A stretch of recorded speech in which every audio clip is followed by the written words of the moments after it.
नमस्कार दोस्तों, नमः शिवाय। जीवन ज्योति चैनल में आप सभी का हार्दिक स्वागत करती हूं। दोस्तों, आज की वीडियो में आप सभी लोग श्रवण करेंगे माघ मास महात्म अध्याय 21 की कथा। दोस्तों, प्रतिदिन प्रातः काल माघ मास में स्नान करके माघ मास महात्म सुनने से भगवान श्री हरि विष्णु जी की कृपा हमारे ऊपर सदा सर्वदा बनी रहती है। उनके श्री चरणों में हमें स्थान प्राप्त होता है। यदि आप कोई भी धर्म कर्म नहीं कर पा रहे हैं तो आप प्रातः काल स्नान करके माघ मास महात्म का श्रवण अवश्य ही करें। यस्य स्मरण मात्रेण जन्म संसार बंधनात् विमुच्यते नमस्तस्मै विष्णवे प्रभ विष्णवे। नमः सर्वभूतानां आदिभूताय भूभृते अनेक रूप रूपाय विष्णवे प्रभ विष्णवे। मूकं करोति वाचालं पंगुलं लंघयते गिरिं यत्कृपा त्वमहं वन्दे परमानंद माधवम। ओम नमो भगवते वासुदेवाय। आइए कथा आरंभ करती हूँ। माघ मास कथा अध्याय 21। लोमस जी कहने लगे कि पूर्व काल में अवंती देश में वीरसेन नाम का राजा था। उसने नर्मदा के किनारे राजसूय यज्ञ किया और अश्वमेध यज्ञ भी किया, जिनके सोने खंभे के बनाए गए। ब्राह्मणों को बहुत सा अन्न दान किया गया। बहुत सी गाय, सुंदर वस्त्र और सोने के आभूषण भी दान किए गए। वह राजा देवताओं का भक्त और दान करने वाला था। भद्रक नाम का एक ब्राह्मण, जो अत्यंत मूर्ख, कुलहीन, कृषि कार्य करने वाला, दुराचारी तथा अधर्मी था, वह भाई बंधुओं का त्यागा हुआ इधर उधर घूमता हुआ देव यात्रियों के साथ प्रयाग में आया और माघ मास में उसने 3 दिन तक संगम में स्नान किया। वह 3 दिन में ही निष्पाप हो गया और फिर वह अपने घर को चला गया। वह ब्राह्मण और राजा दोनों की मृत्यु एक ही समय पर हुई। मैंने इन दोनों को बराबर इंद्रलोक में देखा। तेज, रूप, बल, स्त्री, वस्त्र और आभूषण में दोनों समान थे। ऐसा देखकर उसके महात्म को क्या कहा जाए। जो व्यक्ति संगम में स्नान करता है, राजसूय यज्ञ करने वाला, स्वर्ग का सुख भोग कर फिर भी जन्म ले लेता है, परंतु संगम में स्नान करने वाला जन्म मरण से रहित हो जाता है। गंगा और यमुना के संगम की हवा, उसका स्पर्श करने से ही व्यक्ति के बहुत से दुख नष्ट हो जाते हैं। अधिक क्या कहें, किसी भी तीर्थ में किए गए पाप माघ मास प्रयाग में स्नान करने से नष्ट हो जाते हैं। मैं पिशाच मोचन नाम का एक पुराना इतिहास तुम्हें सुनाता हूँ। इस इतिहास को वह कन्याएं और तुम्हारा पुत्र भी सुने, इससे उनको स्मृति प्राप्त होगी। पुराने समय में देवदूति नाम का बड़ा ही गंभीर और वेदों में पारंगत एक वैष्णव ब्राह्मण था। उसने पिशाच को निर्मुक्त किया था। वेदनिधि कहने लगे कि वह कहाँ का रहने वाला था, किसका पुत्र था, किस पिशाच को उसने निर्मुक्त किया था। आप विस्तार पूर्वक यह कथा मुझे सुनाइए। लोमस ऋषि कहने लगे, किल्पज्ञ से निकली हुई सुंदर सरस्वती के किनारे पर उसका स्थान था।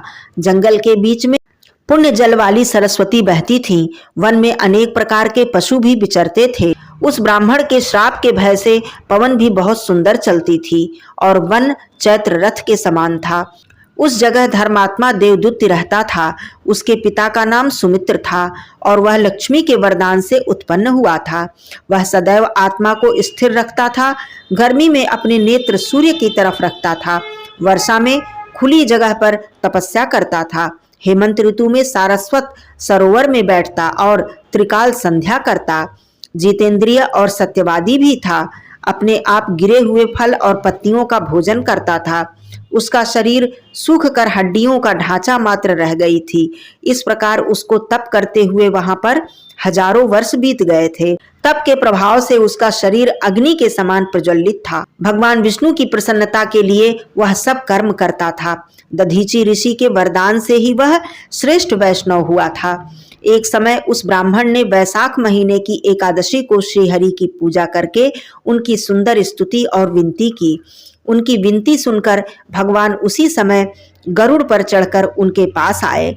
चतुर्भुज, विशाल नेत्र, मेघ जैसा स्वरूप, भगवान को स्पष्ट अपने सामने देखकर प्रसन्नता के मारे उसकी आंखों से आंसू छलकने लगे और वह कृतकृत्य होकर भगवान के चरणों में गिर पड़ा। उसने अपने शरीर को भी याद न रखा और भगवान के ध्यान में लीन हो गया। तब भगवान ने कहा, हे देवदूति, मैं जानता हूं कि तुम मेरे परम भक्त हो।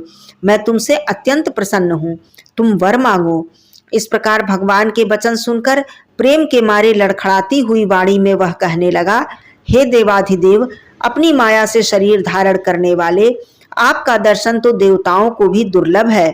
अब आपका दर्शन भी हो गया, मुझको और क्या चाहिए। मैं सदैव आपकी भक्ति में लगा रहूं, ऐसा वरदान दीजिए। भगवान उसके वचन सुनकर कहने लगे, ऐसा ही होगा। तुम्हारे तप में कोई बाधा नहीं पड़ेगी। जो मनुष्य तुम्हारे कहे गए स्तोत्र को पढ़ेगा, उसकी मुझ में अचल भक्ति होगी, उसके धर्म कार्य सांगोपांग होंगे और उसको अंत में ज्ञान की प्राप्ति होगी और ज्ञान में उसकी परम निष्ठा होगी। इतना कहकर भगवान वहां से अंतर्ध्यान हो गए। तब देवनिधि कहने लगे, हे महर्षि, जैसे गंगा जी में स्नान करने से मनुष्य पवित्र हो जाता है, वैसे ही भगवान की इस कथा को सुनकर मैं पवित्र हो गया। कृपा करके उस स्तोत्र को कहिए जिससे उस ब्राह्मण ने भगवान को प्रसन्न किया। लोमस जी कहते हैं, उस स्तोत्र को पहले गरुड़ जी ने पढ़ा, उनसे मैंने सुना। हे विप्र, यह स्तोत्र आध्यात्म विद्या का सार, पापों का नाश करने वाला है। वासुदेव सर्वव्यापी, चक्रधारी, सज्जनों के प्रिय, जगत के स्वामी श्री कृष्ण को नमस्कार है।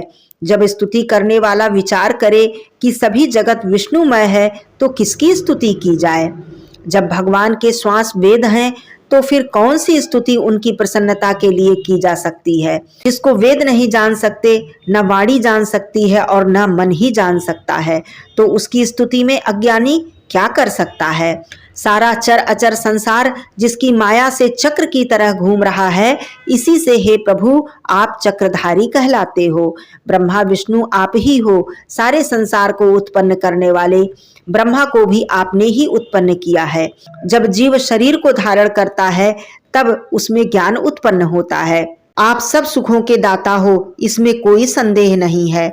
आपसे संपूर्ण सुखों को देने वाली बुद्धि उत्पन्न होती है।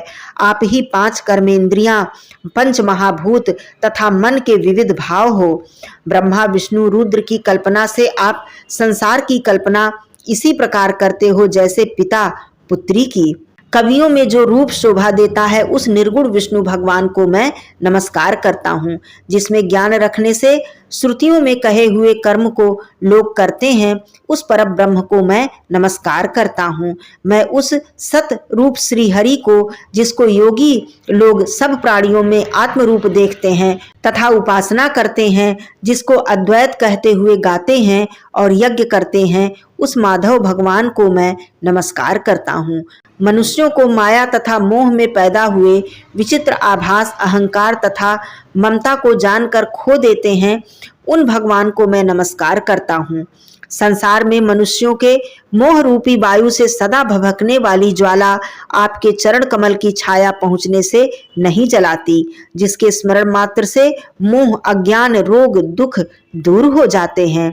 उस अनंत रूप को मैं नमस्कार करता हूँ, जिसमें मिल जाने पर और किसी दूसरे की इच्छा नहीं रहती, जिसको जानकर अद्वैतवादी आत्मा को देखते हैं।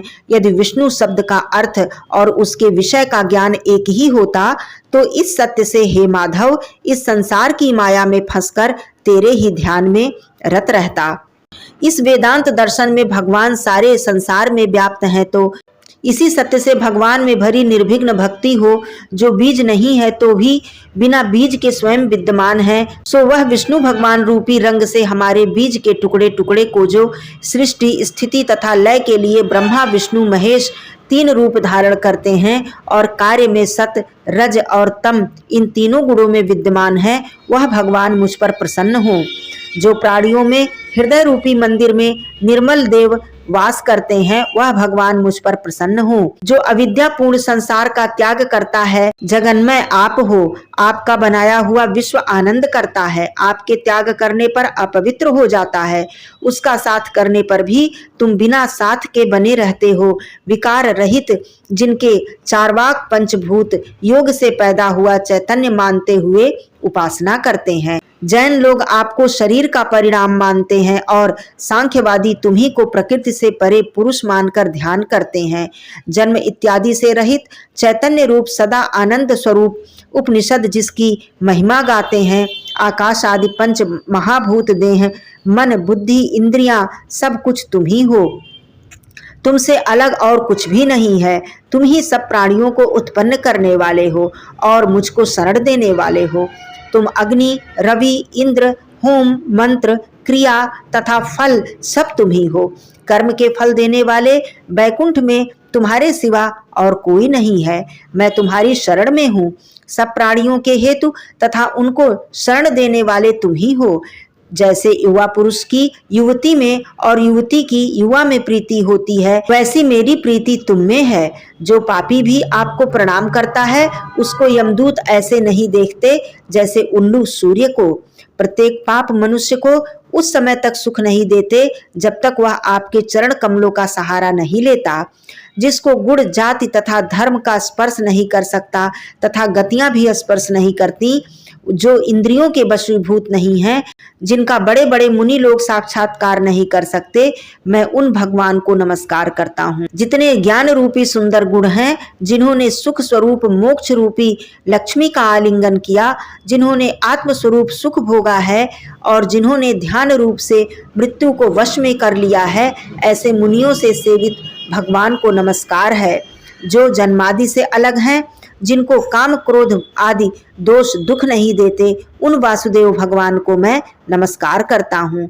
जिनके ज्ञान की गति से अविद्या रूपी मल शुद्ध हो जाता है, जिनके ज्ञान रूपी शस्त्र से संसार रूपी शत्रु का नाश हो जाता है, उन दुखों के नाश करने वाले को मैं नमस्कार करता हूँ। जिस प्रकार सब स्थावर जंगम संसार को उत्पन्न करते हैं, इसी सत्य से भगवान मुझको दर्शन दें। इस प्रकार उसकी सच्ची भक्ति देखकर भगवान ने प्रसन्न होकर उस ब्राह्मण को दर्शन दिए और ब्राह्मण की स्तुति से प्रसन्न होकर उसको वरदान देकर भगवान अंतर्ध्यान हो गए और वह ब्राह्मण कृतकृत्य होकर भगवान में लीन हो गया तथा शिष्यों के साथ स्तोत्र को पढ़ता हुआ तपोवन में रहने लगा। जो कोई स्तोत्र को पढ़ता है अथवा सुनता है, उसकी बुद्धि पाप में नहीं लगती और न ही बुरा फल देखती है। इसके कीर्तन से मनुष्यों की बुद्धि, मन तथा इंद्रियां स्वस्थ हो जाती हैं। जो भक्ति पूर्वक इसके अर्थ को विचार करके इसका जप करता है, वह वैष्णव पद को प्राप्त करता है। इसके सदैव पढ़ने से मनवांछित कार्य सिद्ध हो जाते हैं।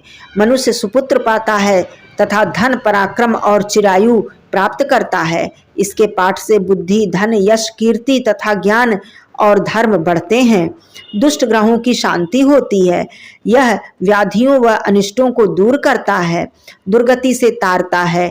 इसके पढ़ने से सिंह, व्याघ्र, चोर, भूत, देव, पिशाच और राक्षस का भय नहीं रह जाता।